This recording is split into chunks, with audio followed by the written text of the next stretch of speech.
Ini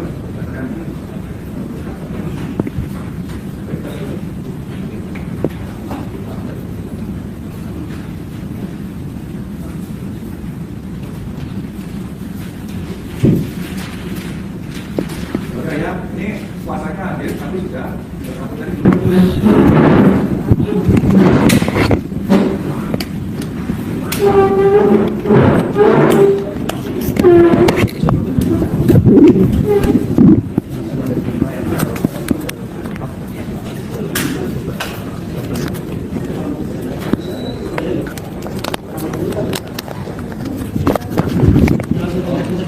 Izin Bapak, ini hari ini kan Bapak sudah hadir, mungkin boleh disebutkan agendanya tadi apa sih? Kenapa akhirnya ditunda? Baik, agenda hari ini sidang yang kedua ya, setelah kami kemarin baru ditunjuk tanggal 9.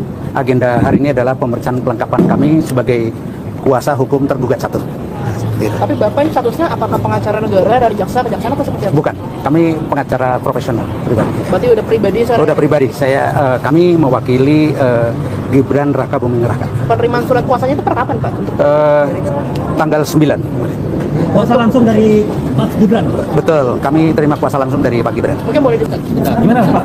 Tergugat 1 sudah ada advokatnya dan itu pengacara profesional bukan jaksa Pak? Iya, pengacara profesional, boleh nggak Bapak? Iya. Apa tanggapan Bapak sebagai penggugat? Ya profesional aja nggak apa-apa, memang harus begitu ya. Tapi hari ini masih kurang Pak ya legal standing ya? Bukan legal standingnya. Hakim minta fotokopi KTP Gibran. Itu harus ada, karena kalau nggak ada nanti saya juga keberatan. Mana ini nyambung nggak nih? Benar nggak dari dia kan gitu. Nah untuk tergugat 2 diwakili oleh 60 kuasa hukum. Ya 60. Tapi juga kuasanya saya minta didaftar karena belum terdaftar dari itu. Nah, ya itu. Oke. Apa belum didaftarkan 60 kuasa hukum? Belum didaftarkan. Tapi dalam surat kuasa. Iya, kan harus didaftar ke kepaniteraan. Paniteraan sini belum terdaftar Pak ya? Pak Firman, kan biasanya kalau sudah selesai masalah administrasi akan masuk ke mediasi ya? Iya betul. Kira-kira nanti akan ada pendaftaran untuk Pak? Gini ya, kalau damai itu kan memang utamanya. Kalau perdata itu ada disediakan forum mediasi. Nah, damai tidaknya itu nanti kita lihat. Tapi kalau ini mengenai yang saya buat ini adalah cacat bawaan, gimana saya bisa damai? Bapak mau punya HP cacat bawaan terus Bapak pakai terus? Itu intinya. Ya, soal damai aja udah damai nggak apa-apa. Tapi terhadap barang yang cacat bawaan gimana? Harus ditambal, harus ditukar, kan itu. Ya. Pak dari segi tugas sendiri, ini kan Mas Gibran hadir sendiri atau gimana? Kalau dalam mediasi itu ada sema dari Mahkamah Agung, prinsipal wajib datang. Artinya penggugat dan tergugat wajib hadir. Itu proses pembuktian sudah siap ya Pak dengan semua bukti dan argumentasinya ya? Gini, saya sekali lagi. Bukti saya itu seterang Monas ada di Jakarta. Nah, Jelas ya Pak jadi ya. Bapak bilang gitu Tempo kemarin. iya berkali-kali saya ngomong gitu. Karena gini, sebenarnya Bapak juga bisa mengakses bukti itu. Semudah Bapak ngelihat Monas, itu buktinya. Semua warga negara bisa lihat bukti itu. Kalau mau ya, makanya saya bilang seterang Monas yang ada di Jakarta, itu buktinya. Pak, satu lagi Pak, kan yang mengeluarkan jasa setara SMK kan Kemendikbud ya? Kok nggak ikut masuk sebagai tergugat Pak? Gini, karena nggak ada tanpa itu pun apa perbuatan melawan hukum itu udah sempurna. Okay. Karena apa? Yang dikeluarkan oleh Dikti, dugaan saya itu adalah keterangan, bukan ijazah. Ya, surat penyetaraan. Dalam Undang-Undang Pemilu tidak menghendaki adanya penyetaraan, tapi sekolah yang lain, sekolahan lain yang sederajat. Ya, kalau penyetaraan oleh Dikti, setahu saya itu untuk melanjutkan kepada sekolah yang lebih tinggi pada sistem pendidikan di Indonesia. Itu setahu saya. Dan yang tanda tangan itu Menteri Pendidikan yang sekarang ditahan kejaksaan. Nah itu yang tanda tangan. Pak Menteri tadi dengan pengacara T1 sempat ada pembicaraan apa Pak? Nggak ada, kita sama-sama profesional aja, nggak apa-apa. Pak, kalau Pak Jokowi bilang di belakang ini ada orang besar, gimana tanggapannya Pak? Nah, saya ulangi lagi tuh. Saya lebih besar kan, udah besar kan saya, ya saya lah. Iya. Nggak ada, yang orang besar ya saya yang besar. Channel ini dimana sebuah cuplikan video yaitu Gibran terkencut hasil sidang siang ini. Hakim Ketua Palu Geng Solo hampir panik. Dimana kita menurut netizen atau masyarakat di sini dikatakan bahwa Wapres Gibran lebih baik mengundurkan diri sebelum dimaksulkan. Nah, bapak dan anak sama merusak di negeri ini. Nah, Jokowi biar rungkat. Nah, Subhan Palal tegakkan hukum di Indonesia adil. Jokowi maksulkan Gibran Wapres Fufufafa. Bukti penggugat seterang Monas yang ada di Jakarta ini. Percuma Joko Widodo dan Gibran di sidang kalau harta kekayaan hasil korupsi. Nah, keluarga itu tidak disita, dimuksikan untuk bayar hutang RI yang diciptakan oleh Joko Widodo. Nah, mantap para koruptor ini hanya memperalata kuasa hukum biasa semua beres. Nah, tampaknya mengurangi kesibukan korupsi juga hanya hakim dan jaksa yang rembuk dan menutupi kesalahan pejabat. Nah, 1 juta kuasa hukum pun kalau yang dibela curang atau jahat tetap kalah dengan yang benar, baik, jujur. Nah, kemudian sekali palsu ijazah Jokowi dan Gibran sampai kiamat tetap palsu. Nah, Indonesia merdeka. Nah, kaget karena kebusukan terbuka, di mana kebohongan dan prosedur yang diatur tidak biasa ditutupi pemaksulan atau mundur alternatifnya, di mana bersyukur rakyat kecil ikut senang hakim bisa dipercaya tegakkan keadilan. Nah, kita udah tahu sebelum video ini kita udah gimana menilainya, yaitu seorang wapres sekarang atau wakil presiden pemalsu ijazah wajib dipidana. Nah, di Singapura bukannya Gibran sekolah tapi rehabilitas narkoba. Wah, cacat hukum Gibran tidak punya ijazah SLTA, di mana ketua yang kuat Pak Hakim, palunya yang benar dibenarkan yang salah walaupun raja. Nah, biar sedunia pembela hukum pun palsu yang tetap palsu. Keluarga penipu harus diadili dan dimaksulkan, di mana bongkar semua untuk pembelajaran anak-anak bangsa ke depannya. Di mana yang salah diadili, Boy termasuk orang-orang yang terang-terangan mendukung membantu dalam kejahatan, di mana ia harta itu hasil rampok uang rakyat yang harus dikembalikan ke rakyat. Itu yang membuat rakyat miskin. Nah, mama miskinkan saja sita semua hartanya.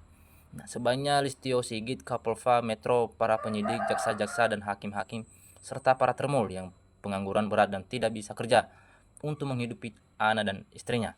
Mereka ini harus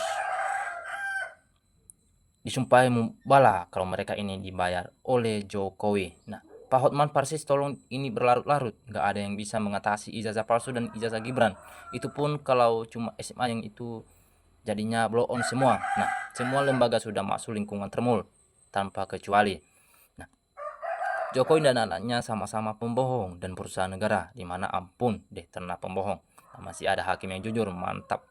Nah, kemudian alangkah baiknya si kunyu ini Gibran mending mundur dari Wapres daripada berbelit-belit nyewa puluhan pengacara pun gak ada gunanya. Nah, selain buang duit juga gak bakalan merubah kenyataan dan tambah malu sendiri.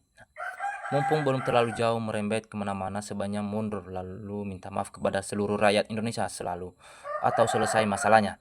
Nah, pengacara gembong penjahat bayarannya kan gede banget, dimana Gibran sebanyak mundur sebagai wapres daripada hal ini tetap berlanjut dapat merugikan diri sendiri.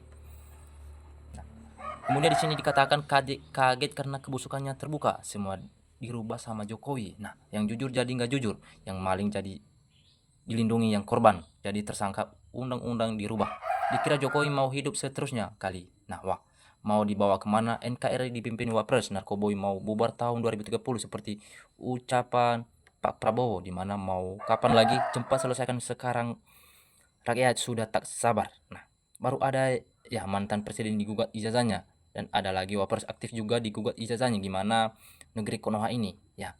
Kita udah tahu, ya Allah tunjukkanlah kepada kami yang benar itu benar-benar, yang salah itu udah benar salah. Nah, pecat aja untuk apa mempertahankannya. Nah, pas semoga sekarangnya cepat berakhir, buah jatuh tidak jauh dari pohonnya, ucap si Jamarta. Nah, sudahilah Dharma ijazah ini, bosan lihatnya, cepat sidangkan, bosan sudah terlalu berbelit-belit, di mana adil Jokowi mengusulkan Gibran cabut semua fasilitas negara yang diberikan enak tanan pengkhianat di fasilitasi benar-benar tidak normal dengan negara sendiri. Nah, buah busuk jatuh tidak jauh dari pohonnya, di mana anaknya ngaku kuliah tapi cuma kursus doang. Bapaknya ngaku lulusan UGM tapi tidak ada yang kenal dengan si Joko Widodo. Nah, sidang sampai kapan selesai? Semoga cepat gak melorot kayak bapak bertahun-tahun. Nah, kita udah tahu sebelumnya video ini bapaknya pembohong, apalagi anaknya. Maksulkan semoga berhasil merah Indonesia biar cepat kembali. Nah, Gibran ganti aja sama Pak Anies yang biar nggak pelongo aja. Anies orang cerdas dan nggak mau korupsi.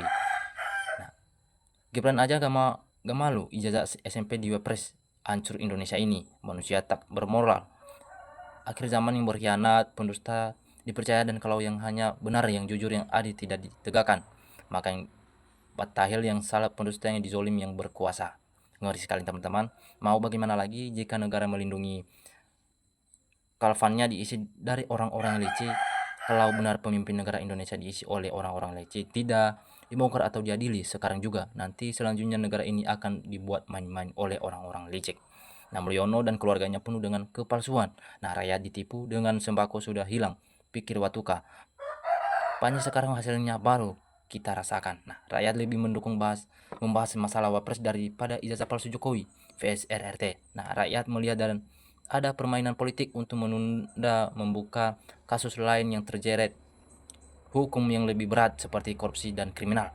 Nah, nggak berani semuanya geng Solo hanya pengacara yang hadapi oleh termul-termulnya. Nah, kemudian pencandu narkoba dijadikan wakil presiden oleh bapaknya sendiri. Mau jadi apa negara sebesar ini kepadanya kalau para penegak hukum tidak berpihak pada kejujuran dan kebenaran, tapi malah berpihak kepada bayaran dan kezoliman. Yang penting duit dan duit di kepalanya sendiri. Nah, hebat, 60 kuasa hukum bayar per orang berapa ya? Nah, baiknya mundur masa seorang wakil presiden tidak punya ijazah SMA. Betapa malunya negeri ini kalau didengar orang atau negara lain. Nah, ada yang melanggar undang-undang tahun 1945 tapi aparat diam aja. Sungguh terlalu negeri kuno ini. Nah, selanjutnya, lamanya masalah ini kapan berakhir? Aku pun tak tahu. Kalau terbukti palsu wajib dihukum dan semua harta difasilitas dari negara wajib disita. Semoga kedepannya tidak ada lagi termul merusak Undang-Undang Dasar Republik Indonesia. Nah, terima kasih teman-teman. Jangan lupa berkomentar di kolom komentar ini. Salam NKRI, harga mati.